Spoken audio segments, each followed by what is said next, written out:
Tout est pour le mieux dans le meilleur des mondes possibles. Cette phrase de Voltaire ouvre le roman visionnaire d'Aldous Huxley. Un monde où les bébés naissent en laboratoire, où le bonheur est obligatoire, où l'amour, la famille, la douleur n'existent plus. Bienvenue dans le meilleur des mondes, le podcast qui explore l'une des dystopies les plus glaçantes du XXe siècle et peut-être la prophétie la plus proche de notre réalité. Bienvenue dans notre discussion aujourd'hui. On va explorer des moments assez forts du meilleur des mondes en se concentrant sur John le sauvage. Oui, et surtout sa confrontation avec cette société un peu étrange de bonheur programmé. Exactement. C'est vraiment là où le conflit éclate entre son désir d'authenticité, même si elle est douloureuse, Tout à fait. et ce système qui veut tout lisser, éliminer la souffrance, mais peut-être aussi un peu l'humanité complexe, quoi. C'est ça. L'idée, c'est d'analyser un peu ses choix radicaux face à ce monde-là, et ce que ça soulève comme question sur la liberté, le bonheur. Le prix de la stabilité, en fait. Voilà, exactement. Alors, on pourrait peut-être commencer par la mort de Linda, sa mère, Mhm. dans cet hôpital très particulier. Ah oui, cette scène est marquante. L'hôpital où tout est fait pour masquer la mort, le soma, la musique, les odeurs, c'est très aseptisé. Complètement. Et au milieu, il y a John, complètement perdu, sa détresse qui jure avec l'ambiance. Et ces enfants conditionnés, leur curiosité face à la mort, c'est glaçant. Ils ne comprennent pas du tout ce qui se passe émotionnellement. C'est le choc culturel total. L'infirmière qui est horrifiée quand il dit « mère », un mot devenu presque obscène pour eux. Oui. La douleur de John, c'est juste incompréhensible dans leur monde. Linda qui s'évade dans ses rêves de soma et lui qui se raccroche à ses souvenirs, même douloureux. C'est la négation même du lien maternel, en fait. Absolument. Et ça le pousse à agir, non ? À l'hôpital même. Oui, il est tellement horrifié qu'il essaie d'empêcher la distribution de soma au delta. Il jette les pilules, il leur parle de liberté, il dit que c'est du poison. Une tentative désespérée un peu, de les réveiller. C'est ça. Mais bon, ça ne marche pas, évidemment. Mais non. La foule réagit avec peur, puis colère. Conditionnement oblige. Même Helmholtz qui essaye d'aider, ça ne suffit pas. Et la répression arrive vite, efficace. Du gaz de soma, un discours enregistré. Et hop, retour à l'ordre. Ça montre bien la force du système. Et tout ça les mène où ? Devant Mustapha Meignet, l'administrateur mondial. Et voilà. Et là, on a un dialogue fondamental.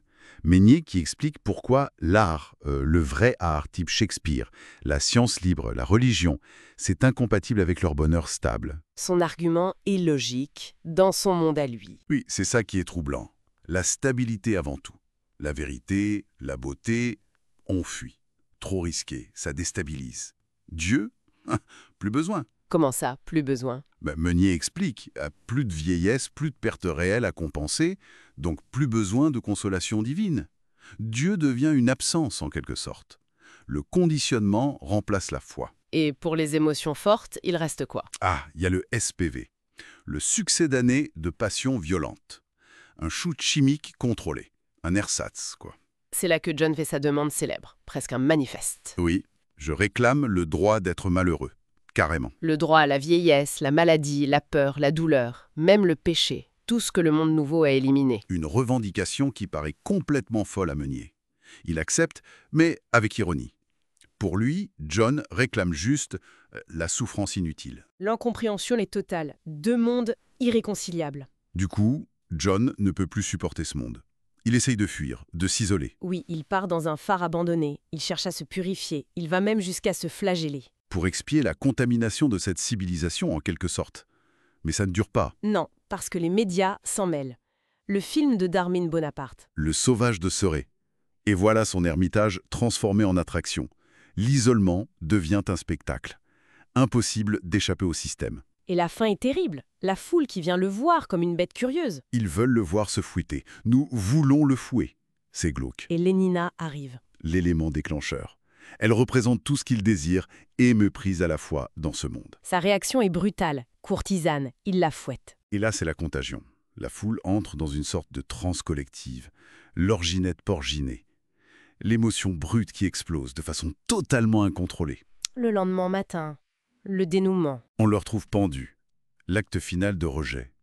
Ou la reconnaissance qu'il n'y avait aucune issue pour lui. C'est tragique. Ces scènes, elles nous posent une question, toujours actuelle, je trouve. Ce bonheur stable, universel, s'il faut sacrifier l'art, la vérité, la spiritualité, la liberté face à la douleur, est-ce que ça vaut le coup? Est-ce vraiment souhaitable? Le destin de John est une réponse possible. Et elle fait froid dans le dos. Absolument. Et ça nous laisse peut-être avec cette interrogation, dans notre propre recherche de confort, de sécurité, à vouloir tout lisser, tout contrôler, où est la limite? Quand est-ce qu'on risque de perdre ce qui fait l'humain, y compris sa part d'ombre, sa douleur? Est-ce que supprimer toute difficulté ne mène pas finalement à une forme de vide ou même d'autodestruction? C'est une question ouverte, je pense. Une question à méditer.